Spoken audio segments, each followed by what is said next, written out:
ओम नमः शिवाय। हर हर महादेव। हरियाली तीज की बहुत बहुत शुभकामनाएं दोस्तों। आप सभी को कैसे हैं आप सब।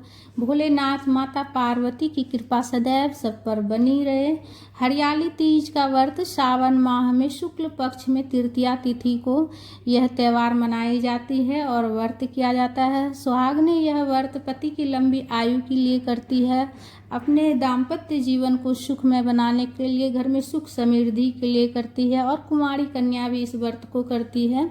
तो कुमारी कन्या मनचाहा वर के लिए यह व्रत करती है। तो ये सारा सामग्री है पूजन के लिए। और श्री कलश की स्थापना करना चाहते हैं तो उसके लिए नारियल लेना है। और सामग्री का डिटेल में वीडियो चैनल पर आ चुका है, तो देख लीजिएगा। और देखिए, यह पूजन आप जो है सुबह भी कर सकते हैं या फिर आप शाम में प्रदोष काल में भी कर सकते हैं, इसलिए कि शिव पार्वती की पूजा प्रदोष काल में भी किया जाता है और प्रदोष काल में करना बहुत ही शुभ होता है। और यह पूजन देखिए आप सुबह भी कर सकते हैं, ठीक है। तो जैसा आपको मतलब समय मिले सुबह भी कर सकते हैं या फिर शाम में प्रदोष काल में भी कर सकते हैं। और सुहागनें यह पूजन करती है पूरे 16 श्रृंगार करके, हाथ में मेहंदी लगाकर, हरी चूड़ी पहनकर, हरा रंग का वस्त्र हो तो हरा रंग का वस्त्र पहनती, इसलिए कि हरियाली तीज जैसा कि नाम से ही आपको पता चल रहा होगा, हरियाली तीज पर हरे रंग का बहुत ज़्यादा महत्व होता है। तो हरा रंग का वस्त्र हो तो पहन लीजिएगा, नहीं हो तो देखिए कोई भी शुभ रंग के वस्त्र धारण कर सकते हैं। और उसके बाद पूजा की चौकी लगाकर उस पर शुभ रंग के कपड़े का आसन देंगे। पूजा की चौकी के पास आप चाहे तो केला के पत्ता से, आम के पत्ता से सजावट भी कर सकते हैं, इसलिए कि हरे रंग का बहुत ज़्यादा महत्व है।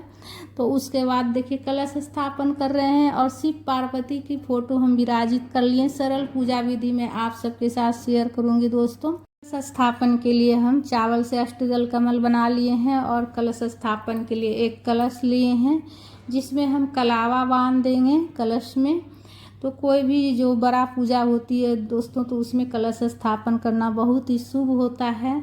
और इस दिन आप चाहे तो मिट्टी से भी शिव परिवार बनाकर पूजन कर सकते हैं या फिर आप फोटो में भी पूजन कर सकते हैं। और उसके बाद हम कलश में स्वास्तिक बना लेंगे। तो कलश स्थापन करना बहुत ही शुभ होता है। जो खास पूजा होती है उसमें कलश स्थापन करके पूजन करना बहुत ही शुभ होता है दोस्तों। कलश के रूप में पूरे देवी देवता का आवाहन करके पूजन करते हैं। तो कलश स्थापन कर ले रहे हैं। और देखिए मन ही मन व्रत का संकल्प ले लीजिएगा, इसलिए कि देखिए भगवान सब जानते हैं। तो मन ही मन आप व्रत का संकल्प ले लीजिएगा अगर व्रत कीजिएगा तो। और देखिए व्रत अगर आप नहीं करना चाहते हैं तो बिना व्रत के भी यह पूजन आप कर सकते हैं। तो जैसे आपके यहाँ जैसे परंपरा ना हो, हर जगह की परंपरा थोड़ा नियम अलग हो जाती है। तो परंपरा अगर ना हो व्रत करने की तो आप बिना व्रत के भी यह पूजन कर सकते हैं। तो देखिए कलश में हमने स्वच्छ जल और गंगा जल डालकर भर लिए हैं। और कलश में हम 5 चीज़ें डालेंगे, एक सुपारी, एक गांठ वाली हल्दी, एक पुष्प, अक्षत और एक सिक्का डाल देंगे। और कलश में लगाएंगे हम आम का पत्ता, 5 आम का पत्ता लेंगे। अगर आम का पत्ता ना मिले तो आप अशोक का पत्ता भी ले सकते हैं। तो देखिए दोस्तों, जैसे कि हर राज्य की परंपरा अलग अलग हो जाती है। तो बहुत से जगह पर जो है ना हरियाली तीज पर निर्जल व्रत करते हैं और बहुत से जगह पर जो है ना जैसे कि फल फ्रूट खाकर भी व्रत करते हैं। और बहुत सी जगह पर जैसे पूजन करने के बाद जैसे दिन में चाय पानी पिए और शाम में रात में मीठा भोजन मतलब रात में चांद तारा देखने के बाद, पूजन करने के बाद, घर में संध्या बाती करने के बाद मीठा भोजन ग्रहण कर लेते हैं। तो जैसी आपके यहाँ परंपरा हो उस हिसाब से आप कीजिएगा, ठीक है। इसलिए कि हर जगह की परंपरा अलग होती है, हर घर की परंपरा अलग हो जाती है। तो अपना परंपरा को भी ध्यान में रखते हुए आपके यहाँ जैसा चलता हो उस हिसाब से व्रत कर लीजिएगा। और अगर व्रत नहीं करते हैं आप लोग तो भी आप पूजन कर सकते हैं इस तरह से, इसलिए कि ये सुहाग की पूजा है तो सभी को करनी चाहिए। व्रत नहीं भी करते हैं तो भी पूजन कर सकते हैं। तो देखिए आम के पत्ता लगाने के बाद हम कलश पर पूर्ण पात्र रख दिए, चावल से भरकर प्लेट रखे हैं।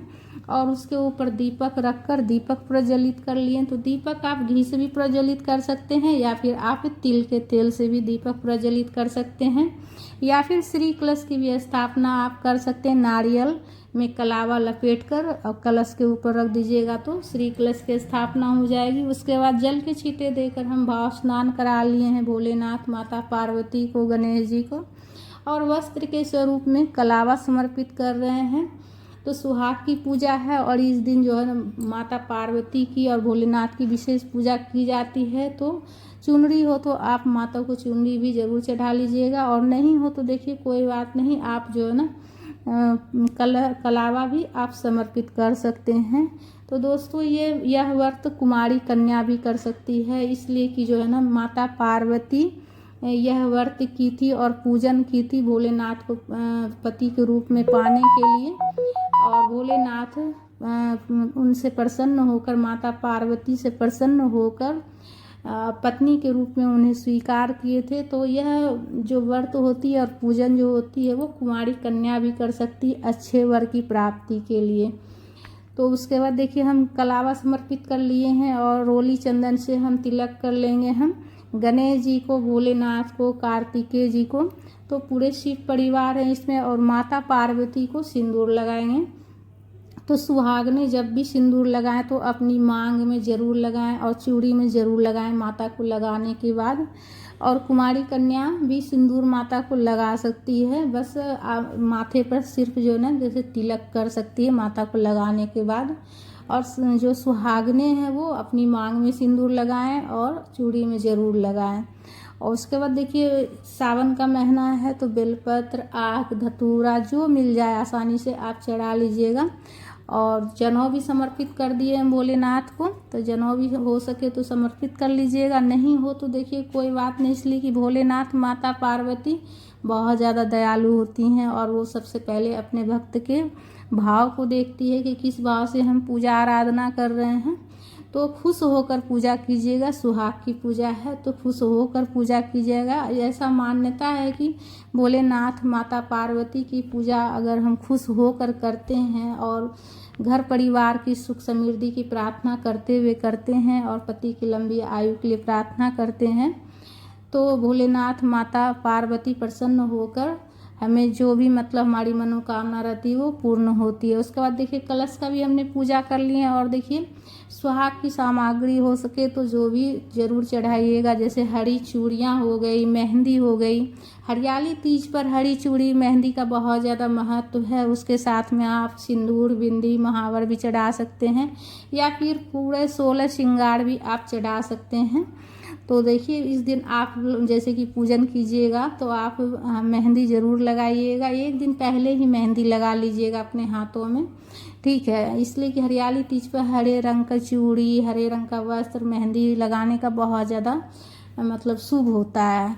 तो उसके बाद देखिए भोग समर्पित कर रहे हैं, तो भोग में इस दिन जो है ना हरियाली तीज पर घेवर का भोग लगाया जाता है, विशेष रूप से मीठा में।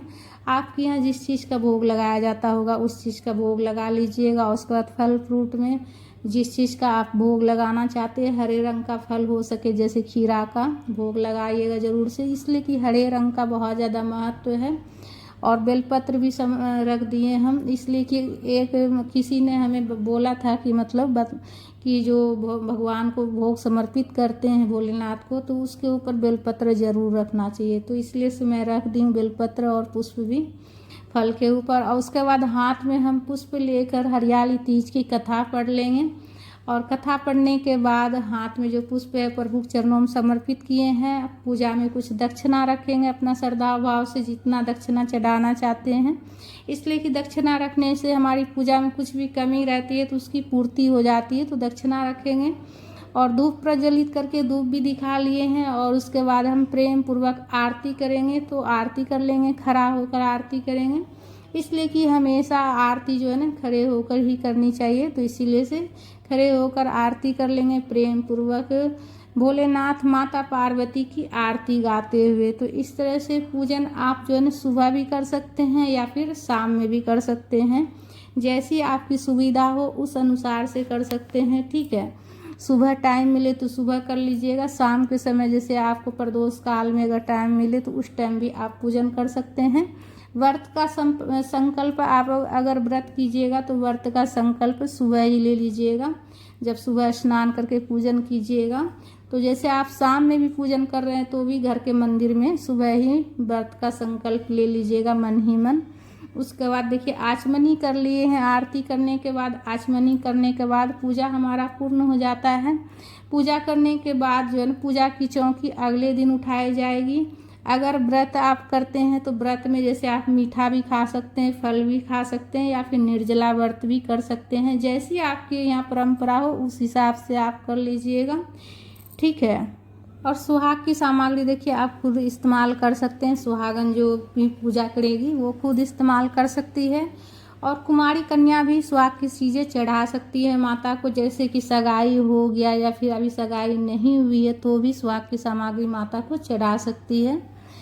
और उसमें से जैसे चूड़ी वगैरह पहन सकती है कुमारी कन्या भी। सिंदूर बिंदी जैसे घर में कोई सुहागन हो तो वो लगा लेगी। तो इस तरह से पूजन कर सकते हैं दोस्तों।